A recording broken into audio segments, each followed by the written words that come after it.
Good morning po. Eto mga lods, andito tayo ngayon sa Yamaha 3S Premium Bikes, Mercedes Avenue, Pasig City. Eto mga lods, day off ako ngayon kaya pinagawa ko muna, pina-PMS ko si AC kasi may biyahe tayong norte, galing na tayong south kaya magno-north naman tayo. Mag-cancel tayo, tapos may filter, tapos may coolant, tsaka yung throttle cable kasi napakatagal na natin din napapalitan. Magmula pa nung ating binili si Black AC natin. Mabuti na lang talaga mga kaibigan na pinapalitan natin. Ito yung ating papalit, syempre original pa rin na throttle cable kasi nga napakahirap kung hindi po natin original ang ipapalit yan.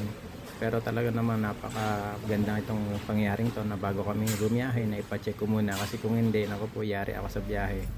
Ito mga kaibigan, mga lods, yung aking luma na throttle cable, etong isa okay pa naman siya, pero etong isa, naku po, talaga muntik na siyang maputol. Mabuti na lang may kapit pa. Napakahirap nito lalo na kung sa long rides, pero kung dito naman sa daily, napakahirap pa rin itulak. Paano kung gabi na wala na tayong mapagawaan?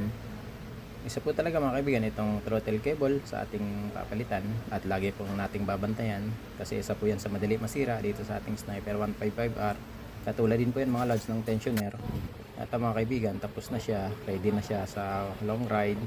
Thank you Yamaha 3S dito sa Premium Bikes sa may Mercedes Avenue. Yun lang mga lods, salamat, God bless, ingat.